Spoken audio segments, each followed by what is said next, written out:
Hey everyone, welcome back. कल मैंने एक वीडियो अपलोड करी थी इंटरव्यू से रिलेटेड। ठीक है, तो मेरे को काफ़ी सारे कमेंट्स आए और मैसेजेस आए कि हमें बैंकिंग अवेयरनेस प्रिपेयर कैसे करनी है और क्या क्या प्रिपेयर करना है। ठीक है, तो मैं आपको बताती हूँ। मैंने जो बैंकिंग अवेयरनेस प्रिपेयर की थी, मैंने कपिल काटपाल सर को फॉलो किया था, जिनकी वीडियोस आपको अभी यूट्यूब पे भी मिल जाएंगी फ्री में। ठीक है, ये मैंने आपको कल की वीडियो में बताया था। अब मैं वो बता देती हूँ सारे पॉइंट्स या जो भी चीज़ आपको प्रिपेयर करके जानी है, जो मैंने प्रिपेयर करी थी। एंड आई थिंक दैट जो मैं बताऊँगी that is more than sufficient. अगर आप इतना सब कर लोगे यू विल बी डन। तो सबसे पहले अपने बारे में प्रिपेयर करोगे। ठीक है, अगर आपने प्रीवियसली कहीं काम किया है, जैसे मैंने 2 कंपनीज़ में काम किया था, एक्सीडेंस और इन्फोसिस, तो उन दोनों कंपनी के बारे में आप आपको जिस भी ऑर्गेनाइजेशन में आपने काम किया, आपको उसके बारे में प्रिपेयर करके जाना है अच्छे से। ठीक है, और उसके बाद फिर आप जिस जगह से बिलोंग करते हो, आपको अपनी स्टेट और सिटी के बारे में सब पता होना चाहिए। आपको अपनी स्ट्रेंथ्स पता होनी चाहिए। आपको ये पता होना चाहिए कि अगर आपने फील्ड चेंज करी है, मतलब कुछ भी आप किसी भी फील्ड में और आपने उसके बाद बैंकिंग को चूज़ किया, तो आपने बैंकिंग को क्यों चूज़ किया, आपको इसको प्रिपेयर करना है। फिर हम कुछ बैंकिंग अवेयरनेस की तरफ चलते हैं। तो आपको बैंक कवर करना है कि बैंक क्या होता है। कभी कभार वो पूछ लेते हैं कि बैंक का आप इंटरव्यू देने आए, आप बैंक से समझते क्या हो। ठीक है, तो आपको बैंक कवर करना है, बैंक का पूरा structure, schedule, non schedule bank. ठीक है, और इन्फ्लेशन के बारे में कवर करना है। इन्फ्लेशन के जो इंडेक्स होते हैं, CPI, WPI, वो सब कवर करना है। GDP वगैरह, GDP, GNP, NDP, ये सब कवर करना है। NNP। उसके बाद बैलेंस ऑफ पेमेंट कवर करना है। उसके बाद मार्केट स्ट्रक्चर कवर करना है। जैसे परफेक्ट कंपटीशन होता है, मोनोपोली होता है, ओलिगोपोली होता है और मोनोपोलिस्टिक होता है। ठीक है, मार्केट स्ट्रक्चर होता है। खैर ये मार्केट स्ट्रक्चर इतना इंपॉर्टेंट नहीं है, जस्ट एन ऐड ऑन है आपकी नॉलेज के लिए, तो ये तो इतना खैर इंपॉर्टेंट नहीं है। KYC तो बहुत अच्छे से प्रिपेयर करना है, स्पेशली जो उसके 6 ऑफिशियल डॉक्यूमेंट्स की ज़रूरत होती है कि कौन कौन से 6 होते हैं। वो डायरेक्टली पूछ लेते हैं कि कौन कौन से 6 ऑफिशियल डॉक्यूमेंट्स की ज़रूरत होती है। ठीक है, मतलब कौन कौन से 6 ऑफिशियल डॉक्यूमेंट्स इसमें रिक्वायर्ड होते हैं, पहली चीज़। और दूसरी चीज़ वो पूछते हैं कि KYC क्यों करते हैं, मतलब उसका कीवर्ड है मनी लॉन्ड्रिंग। सिर्फ मनी लॉन्ड्रिंग को प्रिवेंट करने के लिए KYC की जाती है, तो KYC को आपको अच्छे से पता आना चाहिए। ठीक है, फिर कमर्शियल बैंक, कोऑपरेटिव बैंक में आपको डिफरेंस पता आना चाहिए। फिर डिमांड डिपॉजिट, टाइम डिपॉजिट के बारे में पढ़ के जाना। उसके बाद बैलेंस शीट के बारे में पता होना चाहिए आपको। ठीक है, मैं एक नॉन कॉमर्स स्टूडेंट हूँ, तो मैंने अपनी इंजीनियरिंग के हिसाब से, मतलब या जितना एक पता होना चाहिए बेसिक, उतना पता है। बैलेंस शीट में भी हो सकता है कि मतलब मैंने सुने थे बहुत अजीब टर्म, ट्विन बैलेंस शीट ऐसे करके शायद बहुत कुछ है, बट वो कॉमर्स के बच्चों से ज़्यादा पूछा जाता है, इतना साइंस साइड वालों से नहीं पूछा जाता। तो अगर आप कॉमर्स से हो तब तो आपको इन डेप्थ सभी करना है और आपको अच्छी नॉलेज भी है। लेकिन जो लोग कॉमर्स से नहीं है, मेरी तरह किसी और बैकग्राउंड से हैं, तो उनके लिए सिर्फ बैलेंस शीट क्या होता है, क्यों बनाई जाती है, अगर एसेट और लाइबिलिटी होती है, तो कुछ एग्जांपल्स थोड़ा बहुत वो कवर कर लेना। मनी पूछ लेते हैं, मनी के भी टाइप्स होते हैं, है ना, तो मनी पढ़ लेना, मनी के टाइप्स। मनी लॉन्ड्रिंग भी पूछी जाती है, इम्पॉर्टेंट है। उसके बाद NBFC, DICGC, ये सब आपको कवर करना है। फिर लोन्स एंड एडवांसेस पे आ जाना। लोन्स में फंड बेस्ड और नॉन फंड बेस्ड दोनों कवर करना। ठीक है, और फंड बेस्ड के जितने भी टाइप है, cash credit, overdraft. Non fund based में जितना है, letter of credit, bank guarantee, सब कवर करना। ठीक है, टर्म लोन, ये सब। उसके बाद अगर आप RRB का इंटरव्यू दे रहे हो, तो ये RRB वालों का फेवरेट क्वेश्चन है। KCC और KGC, उसमें भी KCC is the most favourite one, किसान क्रेडिट कार्ड, तो उसको तो बहुत अच्छे से रट के जाना। ठीक है, KCC और KGC को। ठीक है, उसके बाद प्रधानमंत्री फसल बीमा योजना एक आई थी, उसको पढ़ना। मुद्रा पढ़ना। ठीक है, लोन के लिए कुछ बेसिस होते हैं, 10 पॉइंट्स होते हैं, तो लोन्स के लिए कि लोन्स किस बेसिस पे लोन देने चाहिए, तो आपको पता होना चाहिए कि वो आपसे पूछ सकते हैं कि आप अपने बैंक में, मतलब इनडायरेक्टली क्वेश्चन घूम सकता है। ऐसे हो सकता है कि वो आपसे डायरेक्टली पूछ लें कि हम लोन दे रहे हैं, हम किस बेसिस पे लोन दे रहे हैं। हो सकता है वो आपसे इनडायरेक्टली पूछ लें कि आपके बैंक में कोई लोन देने आया है, तो आप क्या क्या चीज़ें चेक करेंगे लोन देने से पहले, तो ऐसे करके कुछ भी घुमा सकते हैं।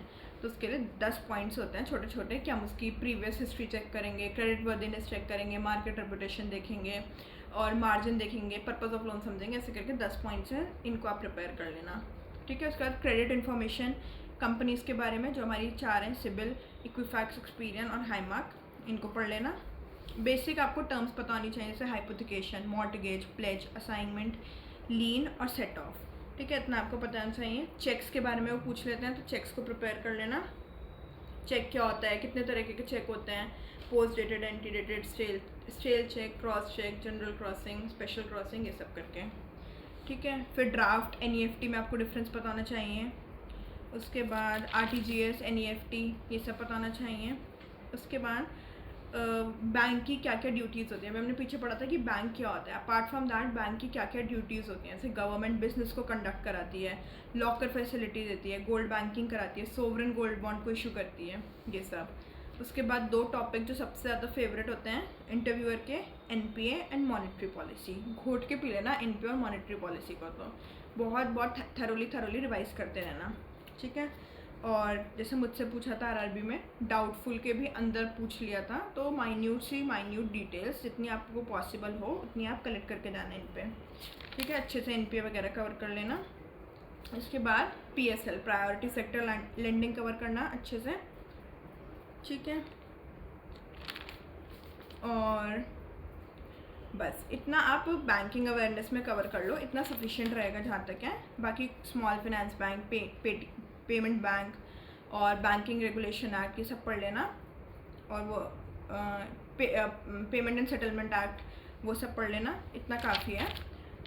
मैंने आपको बताया था कि फ़ाइनेंशियल मार्केट से इतना नहीं पूछा जाता, तो थोड़ा सा पढ़ लेना कि 2 तरह के होते हैं, कैपिटल मार्केट और मनी मार्केट। कैपिटल मार्केट क्या होता है, और शेयर्स में टाइप होते हैं, इक्विटी शेयर, प्रेफरेंस शेयर।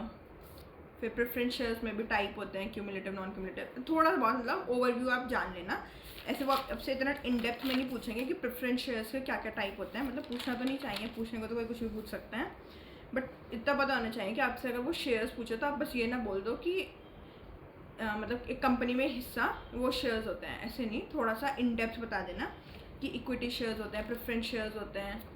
अगर आप खुद से 2 लाइन और ऐड करोगे तो अच्छा लगेगा ऑब्वियसली, अगर आपको खुद से नॉलेज है कि प्रेफरेंस शेयर्स भी इसमें टाइप्स में होते हैं। वैसे वो आपसे स्पेसिफिकली नहीं पूछेंगे, जहाँ तक है इतने डेप्थ में नहीं पूछते वो। फिर डिबेंचर्स क्या होते हैं, इसके बारे में देख लेना। आईपीओ क्या होता है, ठीक है, एफपीओ क्या होता है, ये सब। और बेसिक, क्योंकि अभी एलआईसी का आईपीओ है और इस साल भी अभी आया नहीं है और लगता भी नहीं है, जहाँ तक बात हो रही है कि इस फाइनेंशियल ईयर में आएगा, तो अगले फाइनेंशियल ईयर में आएगा। तो हो सकता है कि जब आपका इंटरव्यू हो तब फिर से एलआईसी का आईपीओ को चल रहा हो या कोई और आईपीओ चल रहा हो, तो आपको जो बेसिक टर्म्स हैं जैसे प्रॉस्पेक्टस, रेड हेयरिंग, असबा, ग्रीन शू ऑप्शन, ये सब पढ़ लेना। ठीक है, स्टॉक मार्केट पता होना चाहिए, एनएससी बीएससी के बारे में एक लाइन आपको थोड़ा बहुत पता होना चाहिए। ठीक है, और बस इतना आई थिंक काफ़ी है। इसके अलावा रिस्क क्या इन्वॉल्व होते हैं बैंकिंग से रिलेटेड, आपको रिस्क पता होना चाहिए कि क्या रिस्क होता है और उनको कैसे मिटिगेट करते हैं। इसके अलावा रिस्क ट्रेडिंग में चलो इम्पॉर्टेंट नहीं है, अब बस बैंकिंग से रिलेटेड रिस्क को क्या क्या होता है, कैसे हम उनको मिटिगेट कर सकते हैं, वो पढ़ लेना। अब आगे बात करते हैं, ये हो गया आपका बैंकिंग अवेयरनेस और फिनेंशियल और इकोनॉमिक्स अवेयरनेस। ठीक है, जो वो जीडीपी जीएनपी था उतने में ही आपका इकोनॉमी सारा कवर हो जाता है और इससे ज़्यादा कुछ पूछा नहीं जाता। ऐड ऑन आप कितना ही पढ़ लो, वो तो कोई इसमें वो है ही नहीं, रोक है नहीं, मतलब कुछ लिमिट नहीं है, लेकिन मिनिमम इतना तो आप पढ़ के जाओ। ठीक है, ये सब ऑलरेडी इंपॉर्टेंट चीज़ें लिखी हुई हैं। ठीक है, उसके बाद आप आरबीआई के बारे में पढ़ के जाओगे, तो आप किसी भी बैंक का इंटरव्यू दे रहे हो, एसबीआई, आईबीपीएस या आरआरबी, किसी का भी दे रहे हो, आरबीआई के बारे में आपको अच्छे से पता होना चाहिए, नाबार्ड के बारे में पता होना चाहिए, सिडबी के बारे में पता कर लेना। फिनेंशियल इंक्लूजन पूछते हैं बहुत ज़्यादा, तो सबसे ज़्यादा प्रधानमंत्री जनधन योजना, इसके बारे में आपको अच्छे से पता होना चाहिए, विकीपीडिया यूज़ कर लेना, उससे देख देख के नोट्स बनाना।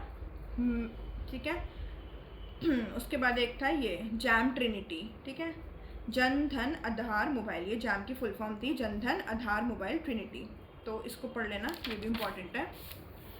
अब हम कुछ योजनाओं के बारे में बात करते हैं जो स्पेसिफिकली ज़्यादातर आरआरबीज़ में पूछी जाती है। ठीक है, मैंने आरआरबीज़ के पॉइंट ऑफ व्यू से प्रिपेयर किया था, और पूछने को तो खैर कहीं पूछ सकते हैं, और आरआरबी में ज़्यादा पूछी जाती हैं। तो सुकन्या समृद्धि योजना प्रिपेयर कर लेना, अटल पेंशन योजना, किसान विकास पत्र, नेशनल सेविंग सर्टिफिकेट पीपीएफ, प्रधानमंत्री जीवन ज्योति बीमा, प्रधानमंत्री सुरक्षा बीमा, प्रधानमंत्री जन आरोग्य योजना। ठीक है, जो बहुत बड़ा national public health insurance fund था गवर्नमेंट ऑफ इंडिया का। उसके अलावा मैंने बताया था प्रधानमंत्री फसल बीमा योजना कवर करना है पीछे। और जब मैंने प्रिपेयर किया था तब गतिशक्ति पे काफ़ी ज़्यादा मतलब तब गतिशक्ति को लॉन्च किया था 12 अक्टूबर को शायद, तो मैंने गतिशक्ति प्रिपेयर किया था। अब इस बजट में भी गतिशक्ति को ही पिलर बनाया गया एक तरीके से, अगर आपने बजट को फॉलो किया हो तो गतिशक्ति योजना भी इम्पॉर्टेंट है, पूछ सकते हैं, वो पढ़ लेना।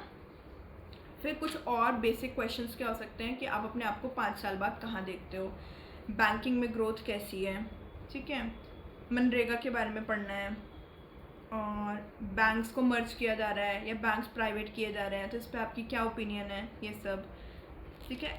नेगेटिव इम्पैक्ट कोविड के हम सबको मालूम है, पॉजिटिव इम्पैक्ट क्या कोविड का ये थोड़ा सा देख लेना कि लोकल प्रोडक्ट्स को इंकरेजमेंट मिला है और इससे आत्मनिर्भर भारत को बूस्ट मिला है, पोल्यूशन थोड़ा कम हुआ था जब हमारा लॉकडाउन लगा हुआ था, डिजिटल इकोनॉमी को बूस्ट मिला था, वर्क फ्रॉम होम एक नया ट्रेंड चला था और वर्चुअल एजुकेशन को बढ़ावा मिला था। तो ये पढ़ लेना, देख लेना पॉजिटिव इम्पैक्ट। अगर पूछ लें अगर उस वक्त भी कोविड हुआ तो बैड बैंक के बारे में पढ़ लेना, नया बैड बैंक के बारे में, NARCL और IDRCL सब बैड बैंक का।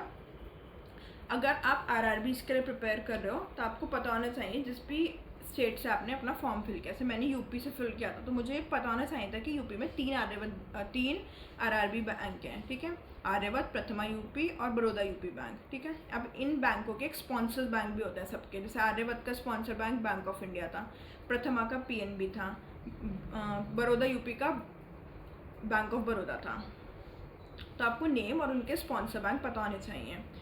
अब आपसे पूछेंगे कि SBI और IBPS छोड़ के आप RRB में क्यों आना चाहते हैं, ठीक है, तो आपको अच्छे से उनका पता होना चाहिए, मतलब प्रिपेयर कर लेना अपना आंसर कि क्यों आना चाहते हो आप।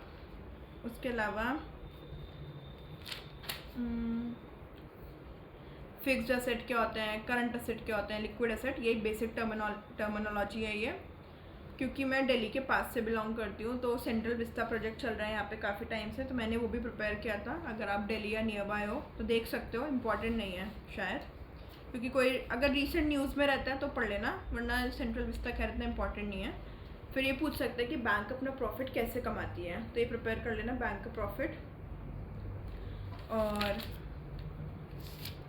Crypto currency all time favourite होता है, क्रिप्टो करेंसी पढ़ लेना, ये हमेशा ही ट्रेंड में रहता है, बजट में भी बात की गई है टैक्स की, तो इम्पॉर्टेंट हो जाता है। बजट प्रिपेयर करके जाना, भले कभी भी इंटरव्यू हो बजट प्रिपेयर कर लेना।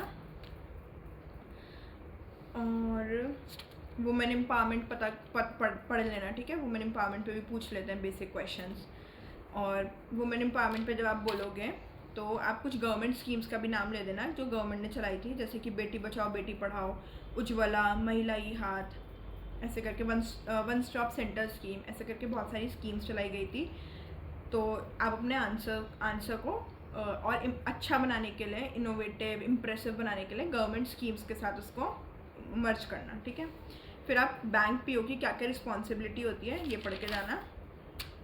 उसके बाद RRBs में पूछा जाता है कि ग्रीन रेवोल्यूशन किससे रिलेटेड था, ब्लैक रेवोल्यूशन किससे था, गोल्डन फाइबर किससे था, ऐसे करके जितने भी रेवोल्यूशन है उनको पढ़ लेना कि बस कौन सा रेवोल्यूशन किससे रिलेटेड था, ठीक है। मुद्रा के बारे में पढ़ लेना। उसके बाद फॉरेन बैंक्स क्या होते हैं, small finance bank, payment bank क्या होते हैं, ठीक है। म्यूचुअल फंड के बारे में थोड़ा सा पढ़ लेना। और MSME के बारे में पढ़ लेना, ठीक है, क्योंकि MSME इम्पॉर्टेंट होता है। और हम गवर्नमेंट सिक्योरिटीज़ बोलते रहते हैं ना, हर आंसर में हमारा होता है, जैसे हम रेपो रेट की डेफिनेशन दे रहे हैं, रिवर्स रेपो रेट की, तो हम बोलते हैं कि अगेंस्ट द गवर्नमेंट सिक्योरिटीज़, मतलब गवर्नमेंट सिक्योरिटीज़ को कोलेट्रल लेकर तब लोन दिया जाता है। हो सकता है आपसे क्रॉस क्वेश्चन पूछ लें कि गवर्नमेंट सिक्योरिटीज़ से आप क्या समझते हो, तो उसको पढ़ लेना है। उसके बाद कुछ बेसिक क्वेश्चन जैसे कि आपकी इंजीनियरिंग या आपकी नॉलेज कैसे बैंक के लिए यूज़फुल है, या आप कैसे बैंक के लिए यूज़फुल हो, ये पढ़ लेना। अब अगर आपने SBI के लिए करा है और SBI में एक बायोडाटा फॉर्म होता है जिसमें आपको अपनी हॉबीज़ लिखनी होती हैं, तो आप अपनी जो भी हॉबीज़ लिखोगे, आप यकीन मानो क्वेश्चन शुरू वहीं से हो गए आपके। तो अपनी हॉबीज़ को जो भी लिखो बहुत सोच समझ के लिखना, कोई भी, या तो आप अपनी हॉबी में परफेक्ट हो, और अगर आप नहीं हो, बस खेलते हो, कुछ भी खेल लेते हो, कर लेते हो, तो कुछ ऐसे लिखना जिसको आपको पता हो कि सामने वाले को उतना नॉलेज नहीं होगी। जैसे मैंने स्विमिंग बताई थी और फोक डांस के बारे में बताया था, मैंने बैडमिंटन नहीं बताया था और बास्केटबॉल वगैरह कुछ नहीं बताया था, क्योंकि ये ऐसे स्पोर्ट्स हैं जिसमें सामने वाले को पक्का कुछ ना कुछ नॉलेज होगी और फिर वो आपसे क्वेश्चन करेगा और आपको इतनी नॉलेज नहीं होगी, आप फंस जाओगे। इसलिए या तो आप कोई ऐसी हॉबी सोचना जो आपको बहुत ही अच्छे से आती हो, फिर तो कोई बात ही नहीं है, वरना कुछ ऐसा जो सामने वाला कम क्रॉस क्वेश्चन आपको कर सके। ठीक है, तो मैंने स्विमिंग लिखा था और फोक डांस वगैरह के लिए लिख लिया था। उसके बाद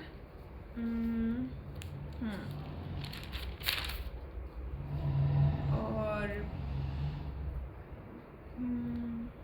हाँ, ये क्वेश्चन ये था कि आप अपने ब्रांच का बिजनेस कैसे बढ़ा सकते हो।